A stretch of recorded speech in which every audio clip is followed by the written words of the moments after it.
Welcome to our channel. Today we how to authenticate with Lutron HomeWorks integration, detailed guide step by step clearly. Begin by ensuring that your Lutron HomeWorks system is properly installed and connected to your home network. Check the user manual for your specific Lutron HomeWorks model to confirm network details. Locate your HomeWorks processor within your home. Make sure the processor is powered on and functioning correctly. Open a web browser on your computer or mobile device. Enter the IP address of your Lutron HomeWorks processor into the browser's address bar. Log in using the administrator credentials provided during installation. Once logged in, navigate to the integration settings. Look for the API or integration section within the settings menu. Ensure that the API access is enabled. Create a new integration user account if required.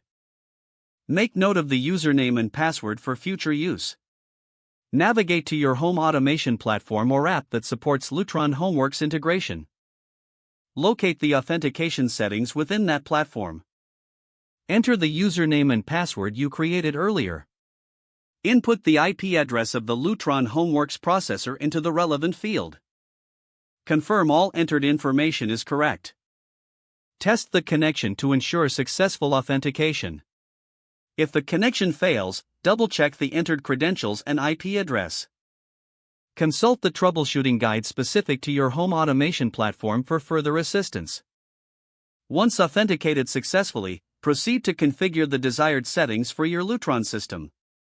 Explore the additional options available for customizing your integration.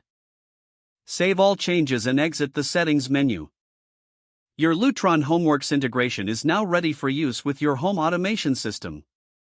If the page does not load, refresh the browser or try again in a private or incognito window. Make sure you are using the correct email address, then retype it carefully to avoid small typos.